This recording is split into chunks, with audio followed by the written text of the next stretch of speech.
Remember, तो मैं ये कह रहा था कि जो पूरा प्रोग्रामिंग होता है डेवलपमेंट का वो डिस्ट्रिक्ट लेवल पर होता है। और डिस्ट्रिक्ट लेवल पे जो जिला प्रमुख है, जिला प्रमुख एक एडमिनिस्ट्रेटिव ऑफिसर तो नहीं है अपॉइंटेड बाय गवर्नमेंट और कोई एग्जाम क्लियर किया है, लेकिन उसे एडमिनिस्ट्रेटर के श्रेणी में रखते हैं। उसे गाड़ियां भी मिलती है। और जिला प्रमुख जो है ये सारे प्रोग्राम्स को, फंडिंग को, बजट को तैयार करके, इसका काम क्या है, ग्रामीण विकास मंत्रालय को सुपुर्द करना। और अगर स्टेट गवर्नमेंट उसे बुलाती है तो वो स्टेट गवर्नमेंट के किसी कमेटी में, किसी कमीशन में पार्टिसिपेट कर सकती है as an invitee member. Plus जो विधानसभा की कार्रवाई होती है, विधान परिषद की कार्रवाई होती है, the functions of legislative assembly और legislative council in that house can be participate as an invitee member if government और the chairman of the house invite the जिला प्रमुख, तो वो जाते हैं, वो पार्टिसिपेट करते हैं। अब रही बात, जो फंडिंग होती है वो कहाँ दी जाती है, डिस्ट्रिक्ट लेवल पर, through district magistrate, funding received by zila pramukh, then ही distributed to panchayat samiti and panchayat समिति रीडिस्ट्रीब्यूटेड टू ग्राम पंचायत। तो ये चीज है, पॉइंट समझ में आ गई बात। तो ये ध्यान रखना है, ग्राम पंचायत का सोशल ऑडिट कौन करता है, ग्राम सभा। बाकी सब समझ गए। अब ग्राम सभा का कॉन्फ्रेंस सिटिंग, रूल कहता है 180 डेज में एक बार जरूरी है। वैसे मंथली 15 दिन पर बुलाए जा सकते हैं, but if need then within 24 hours बुलाए जा सकते हैं। अगर सरपंच नहीं है, बाहर गया है और कोई मीटिंग बुलाना ग्राम पंचायत का जरूरी है, तो कौन बुलाएगा, तो उप मुखिया होता है, उप सरपंच होता है, डेप्यूटी सरपंच होता है, वो ये काम करेगा। ठीक है। अगर सरपंच, डिप्टी सरपंच कोई बैठक नहीं करता है, ग्राम पंचायत की बैठक नहीं करता है, तो फिर क्या होगा, तो रूल कहता है ग्राम सभा के जितने मेंबर हैं 50% मेंबर एक एप्लीकेशन पर बैठक बुलाने के लिए लिखें और उस पर 50% प्लस मेंबर साइन कर दें, बुलाना पड़ेगा। ठीक है। इफ ग्राम पंचायत का जो मुखिया है, if not working properly, not behaving according to post, if there is corruption, then you have to be complain. ग्राम सभा कंप्लेन करेगी डिस्ट्रिक्ट मैजिस्ट्रेट को and DM will be suspend the मुखिया, सरपंच, उप sarpanch, any ward commissioner, even can be dissolve the gram panchayat and re-election could be. तो अगर dissolve होता है तो ये DM करेगा, उसी के पास होगा। री-इलेक्शन DM करेगा under the guidance of state election commission, तो उसके पास बहुत पावर है, ध्यान रखिएगा। इफ सरपंच ने गलत काम किया है तो उसको सस्पेंड किया, देन कौन चलाएगा, तो जो इलेक्शन में सेकंड पोजीशन पे जीता था उसको मुखिया बना सकता है, ये चीज है। अच्छा, मध्य प्रदेश की खासियत है कि मध्य प्रदेश में लोकल गवर्नमेंट में एक खास चीज है, जो उनके चुने हुए कैंडिडेट प्रतिनिधि बने, जो मुखिया, सरपंच, वार्ड कमिश्नर बने, if they are not working properly, then the Gram Sabha has power to recall them with 50% member of signing and recall them. तो उसे वापस बुलाया जा सकता है। So that is important. Even though Madhya Pradesh ही पहला है जहां पर इंच, जिसे हम हिजरा कह देते हैं, इंच यानी जिनको हम थर्ड जेंडर एक अच्छा नाम दिया है, तो थर्ड जेंडर को भी देखते हैं वोट मिला है, वो भी मेयर बनी है, वार्ड कमिश्नर बनी है, तो एक अच्छी बात है कि हम लोग सब मिल करके काम कर दैट रिस्पेक्ट। ये हमारा था जो मैं कह रहा था। अब आप अकॉर्डिंग टू चैप्टर चलेंगे, ठीक है। तो अकॉर्डिंग टू चैप्टर ध्यान देंगे। अब टोटल आपका दिमाग चैप्टर के अकॉर्डिंग क्वेश्चन आंसर पे होना चाहिए। लुक नाउ, आपका है चैप्टर 6, गांव का प्रशासन नाम है। इसमें हम देखें तो कह रहा है कि भारत में 6 लाख से ज्यादा गांव हैं, वहां भी पानी, बिजली, सड़क की जरूरत है और जमीन के दस्तावेजों का रख रखाव भी करना होता है, आपसी विवादों को सुलझाना भी होता है, गांव का प्रशासनिक ढांचा होता है, there is a administrative structure of village, rural area. ग्रामीण प्रशासनिक अधिकारियों के काम के बारे में हमें विस्तार से इसमें बताएंगे। और इसमें एक गांव ले गया है, उस गांव में मोहन नाम का एक किसान है और एक रघु नाम का एक बड़ा किसान है। मोहन बहुत छोटा किसान है, वो अपनी छोटी सी जमीन पे खेती करता है। और जो रघु है वो बड़ा किसान है, उसके जमीन के टुकड़े बड़े हैं, उनके जमीन पर कुआं भी है, उसके जमीन पर थोड़े से जंगल बगीचे भी लगे हुए हैं। तो ये चीजें, दोनों की जमीन एक है, आड़ी है बीच में। रघु क्या करता है, तो मोहन की जमीन का कुछ हिस्सा अपनी कुदाल से काट करके अपनी जमीन में मिला लेता है, और मेड़ को, जो डिवाइडर होता है, मेड़ को वो थोड़ा आगे बढ़ा देता है मोहन की जमीन में। कहानी ऐसे शुरुआत होती है। मोहन गरीब, छोटा सा जमीन का टुकड़ा, और ये तब मोहन जो है सोचता है कि रघु को कहूं या ना कहूं, इसने जो काम किया। फिर भी डरते हुए गया, रघु को बहुत विनम्रता से कहा कि रघु आपने ऐसे ऐसे किया है। तो रघु ने कहा किया तो क्या कर लोगे, जो गांव में दबंगई होता है। तो मोहन ने कहा गलत है ये। तो बोला कि अच्छा मारो इसको। तो अपने गुंडों से, जमींदार के लठैत वठैत, जैसे शहर में बाउंसर होते हैं तो जमींदार के लठैत होते हैं, तो उसने पिटवा दिया, घायल हो गया। पर वहां कुछ लोग थे, उसको बचा लिए। फिर कुछ लोगों ने उसके घायल पट्टी वट्टी की, झगड़े को सुलझाया, लेकिन ये तो गलत हो गया। अब कुछ लोगों ने सलाह दी जाओ थाने, पुलिस स्टेशन। फिर सोचा क्या करूं जाके, रघु का चाचा तो जमींदार है, अपने हिसाब से काम लेगा, पुलिस तो उसी के पक्ष में बोलेगी, पैसे वालों के, हमारा कौन सुनेगा। फिर भी लोगों ने कही तुम जाओ तो सही। तब वो एक अपने दोस्त को लिया और चल पड़ा। ठीक है, और चल पड़ा तो देखते हैं, थाने जा रहा था। तो हर गांव किसी न किसी थाने के जुरिस्डिक्शन में आता है। तो थाने गया, थाने में एसएचओ था। एसएचओ का मतलब क्या होता है, स्टेशन हाउस ऑफिसर। एसएचओ को ही आप कहते हैं एक्चुअली इंस्पेक्टर। उसके नीचे होते हैं सब इंस्पेक्टर, और उसके नीचे क्या होते हैं, एएसए, असिस्टेंट सब इंस्पेक्टर। तो इंस्पेक्टर यानी निरीक्षक, यानी दरोगा, यानी शहना। ठीक है, तो उसको जो थाने का चीफ होता है उसको कहते हैं एसएचओ। उसका रैंक होता है इंस्पेक्टर का, पर उसका नाम क्या है, station, SHO, station house officer. तो ये चीज है। तो वो जाकर के बोलता है कि हमारे साथ ऐसा ऐसा हुआ है। बोलता है कि चलो छोटे मोटे झगड़े हैं जाओ। फिर बोला नहीं, मरहम पट्टी वगैरह हो गया। तो उसके साथ जो दोस्त गया तो वो सारी बात बता देता है कि नहीं नहीं ऐसे ऐसे झगड़ा हुआ, ये सब बात है वगैरह। तो बोला तो ठीक है, लिखित रूप से दो। तो फिर लिखित रूप से वो दे देता है। और रिटेन में देने का मतलब क्या है कि हाँ आपने प्रूफली दिया है, आप ये बात कहते हैं। तो ये बात हो गई। और एसएचओ ने कहा ठीक है, कल जो है मैं एक सिपाही को भेज दूंगा, हवलदार को। हवलदार जो होता है सिपाही का रैंक होता है, लेकिन थोड़ा अपर रैंक होता है। तो 10 सिपाहियों के ऊपर एक हवलदार होता है। हवलदार को भेज दूंगा, वो देख लेगा।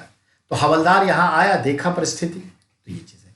अब यहां पर एक कहानी बता रहा है कि एसएचओ होता है, थाना होता है, और इस तरह से प्रशासन काम करता है। झगड़े इस तरह से सुलझाए जाते हैं, आपस में मारपीट से नहीं सुलझाए जाते, ये सब बता रहा है। अब आइए राजस्व विभाग का काम। रेवेन्यू डिपार्टमेंट क्या काम करता है वो आपको बता रहा है। तो रेवेन्यू डिपार्टमेंट के लिए कह रहा है कि मोहन और रघु के खेत में जो मेड़ थी, वो उसके लिए लड़ाई हुई। मेड़ को इसने आगे घिसका दिया रघु ने। तो कैसे पता चले कि जमीन किसकी किसने ले ली और किसकी कितनी जमीन थी। तो इन सब का रिकॉर्ड होता है। तो याद रखिएगा, जमीन का रिकॉर्ड रखने का काम पटवारी नाम का एक छोटा अधिकारी होता है, जो जमीनी स्तर पर जुड़े होते हैं, और उनका काम ही है इन सब चीजों को देखना। तो पटवारी को कहीं लेखपाल, कहीं पर कर्मचारी, कहीं पर ग्रामीण, कहीं पर ग्रामीण अधिकारी, और कहीं पर कानूनगो कहते हैं। मैं आपको बता दूं, पटवारी शब्द जो है ये आया है आपका शेरशाह सूरी के समय से। कानूनगो शब्द जो है ये आया है अकबर के समय से। और कर्मचारी जो है ये अंग्रेजों के समय आया। ठीक है, लेखपाल जो है ये एक नया नाम हमने दिया है। यूपी में लेखपाल कहते हैं, हमारे बिहार में इसे कर्मचारी कहते हैं। ठीक है, और पटवारी जनरल जगह पे कहते हैं। पटवारी हरियाणा में पटवारी, यूपी में लेखपाल, बिहार में कर्मचारी। ठीक है, और समवेयर्स कानून को ये कहते हैं। प्रत्येक पटवारी किसी न किसी गांव का जिम्मेदारी लेता है। ठीक है, अब मेरी ही भांजी है, पढ़ाई लिखाई की, बहुत ही टेंडर एज में 20 साल की उम्र में इसने जो है अच्छी खासी पढ़ाई की, और यूपी के पटवारी का एग्जाम पास करके गोरखपुर के चौरा चौरी में पटवारी लगी। 2 साल वहां सर्विस किया और सारा सिस्टम को समझी। उसके बाद उसने और आगे की, तो उसके बाद बैंक पीओ में भी हुआ। उसके बाद उसे छोड़ करके नेट क्वालिफाई की, नेट क्वालिफाई करी इकोनॉमिक्स से। अब उसके बाद उसने एक चौथी सर्विस ज्वाइन की है जो वो बिहार विधानसभा में लाइब्रेरियन के तौर पे है, उसने उसका भी कोर्स किया था और अब वो जो है ISPCS की तैयारी कर रही है और उम्र ज्यादा नहीं 23-24 साल है और मेहनत कर रही है 24 साल उम्र। तो याद रखिएगा बेटा, काम छोटा बड़ा सब बराबर है, लेकिन उम्मीदें ऊपर की ओर होनी चाहिए, बड़े होने चाहिए, ये याद रखना है। अब हम देखते हैं प्रत्येक पटवारी जो है, ठीक है, किसी न किसी गांव की जिम्मेदारी लेता है और उसके पास जो पूरे गांव की जमीन है उसका एक रजिस्टर होता है। रजिस्टर को ही आप कहते हैं खसरा या खसरे, जिसमें उस गांव के जमीन का पूरा नक्शा होता है, गांव का नक्शा होता है कि कहां से सड़कें गुजरती है, कहां से मेन रोड है, मेन रोड से गांव का डिस्टेंस क्या है, गांव का कुआं, गांव का तालाब, गांव का कोई मंदिर, गांव का कोई कब्रिस्तान, ये सब लैंडमार्क होते हैं। कोई पुराना पेड़ जो अब तक है बरगद पाकर का, ये सब होता है और उससे दक्षिण उत्तर पश्चिम की दूरियां होती हैं। और जमीन, जैसे मेरी जमीन है तो मेरी जो जमीन है उसके उत्तर में, दक्षिण में, पूरब में, पश्चिम में कौन है, किसकी जमीन है, वो किस जमीन का नंबर है, तो सब कुछ होता है। इस जमीन पर पहले क्या था, इससे पहले इस जमीन का मालिक कौन था, उससे पहले सारा सिस्टम होता है। अब हमारे 4 बेटे होंगे, 4 टुकड़े अगर बट गए तो उस जमीन के 4 टुकड़े जो होंगे तो 4 नाम होगा। तो इस तरह से जैसे शहर में प्लॉट होता है ना, ऐसे तो ध्यान रखिए हर चीज होता है ऑन रिकॉर्ड। अब आइए, पटवारियों के पास खेत नापने वाले एक इंस्ट्रूमेंट्स भी होते हैं जो लोहे की कड़ियों से बने होते हैं इस तरह से, और उसे जनरली मुगल काल से जरीब कहते हैं। मुगल काल में जमीन मापने के लिए भी एक टैक्स लेती थी सरकार, राजा लोग टैक्स लेते हैं जिसको कहते हैं जरीबाना, जमीन मापने का शुल्क जरीमाना। और सुनिए, वेट, और सुनिए, अब आप देखिए मौर्य काल में भी जमीन मापने के लिए एक होता था रजुक, जिसको रस्सी करके रज्जू कर, रजुक जमीन की पैमाइश करके टैक्स वसूलता था, प्लस जो टैक्स लेता था तो रस्सियों से नापा जाता जमीन, तो रज्जू कर, रज्जू मतलब क्या होता है, रस्सी, तभी ना रज्जू मार्ग कहते हैं, स्काईवे जो चलता है ट्रॉली वाला, तो रज्जू मार्ग, तो रज्जू कर होता था मौर्य काल में, जरीबाना मुगल काल में कर होता था। ठीक है, तो याद रखना है जरीब। अब अगली बात पर आइए, जरीब तो समझ गए लोहे की जंजीर होती थी, और याद होगा ना सिकंदर लोधी, गज ए सिकंदरी, जमीन पैमाइश के लिए एक यंत्र बनाया था, गज ए सिकंदरी 39 inches long, that is called the गज। सिकंदर लोधी ने बनाया गज ए सिकंदरी, जो आज भी चलता है और वो लोहे की ही है। पटवारी किसानों से भूमि कर इकट्ठा भी करता है। Patwari also collect land revenue from farmers, सरकार को अपने क्षेत्र में उगने वाले फसलों की जानकारी देता है। पटवारी गिवन टू, या patwari acknowledge to upper layer officers about it, कि उस जगह पे कौन सा फसल है, कौन सी मिट्टी है, किस तरह के वहां पे फॉरेस्ट सेक्शन है, ये सब। ओके, पेज पलटते हैं, देखते हैं अब क्या होता है। तो ये सारे काम वो जो करता है पटवारी, उसका रिकॉर्ड रखता है। जमीन का एक रजिस्टर होता है जिसमें किसकी जमीन किसके आगे पीछे चौहद्दी और पूरा मैप है, जो यहाँ पर मैप भी दिया हुआ है कि रघु का जमीन मोहन का जमीन के किस डायरेक्शन में था। उसके बाद जो है मध्य प्रदेश सरकार की जमीन थी, क्योंकि मध्य प्रदेश का एक कहानी उठा लिया वो, तो ये चीज यहां से मेन रोड जाता है, तो वो तो ठीक है, वो आप समझ जाएंगे। अब सवाल ये है, किसानों को देखें हम तो देखते हैं किसान कई बार अपने फसल बदलता है, और फसल जो बदलता है तो इन सब का रिकॉर्ड पटवारी रखता है। ठीक है, और राजस्व विभाग को बताता रहता है, वरिष्ठ जो ऑफिसर है सीनियर मोस्ट उन्हें बताता रहता है। अब है प्रशासन के ध्यान से, राज्य जो है स्टेट डिस्ट्रिक्ट में बटे होते हैं, डिस्ट्रिक्ट ब्लॉक में बटे होते हैं, और ब्लॉक पंचायत में। डिस्ट्रिक्ट जैसे हमारा सेंटर है, सेंटर से क्या होता है स्टेट, स्टेट से क्या होता है डिस्ट्रिक्ट, और डिस्ट्रिक्ट के नीचे क्या होते हैं ब्लॉक।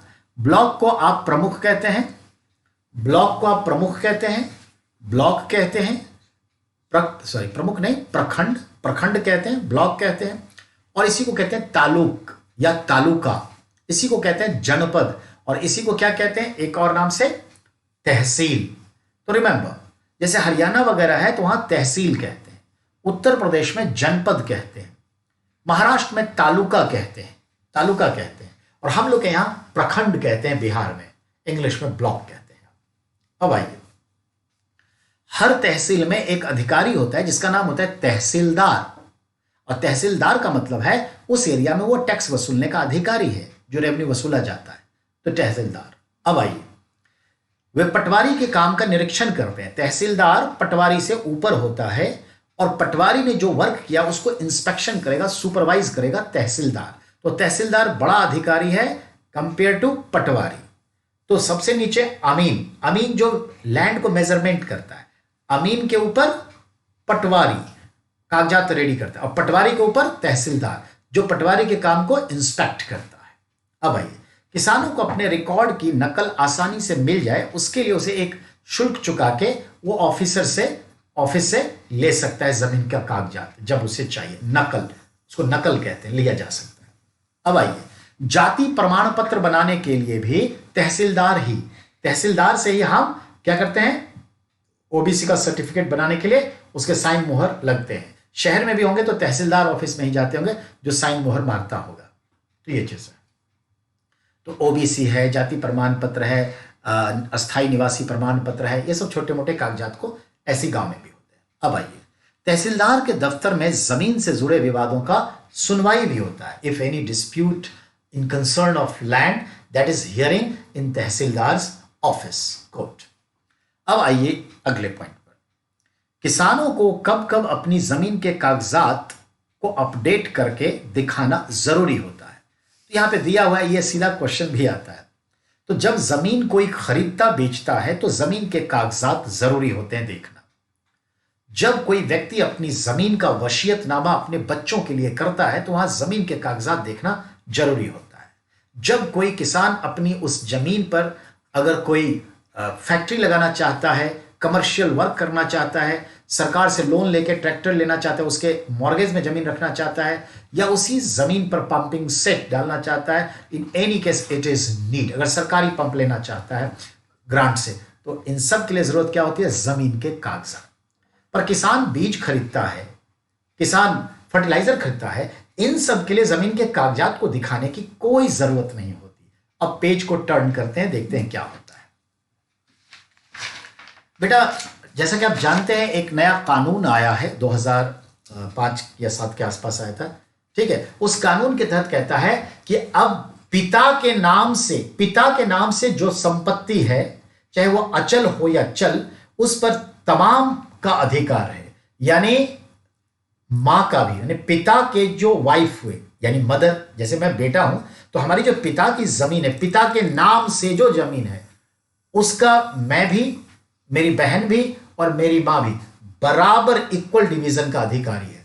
अगर मान लें हम 2 बहन हैं, 2 भाई हैं और एक मां हुए तो 5, तो पिता के नाम की जमीन 5 टुकड़ों में बटेगा बराबर इक्वल, एक हिस्सा मां को और फिर बाकी सबको 5 टुकड़ों में।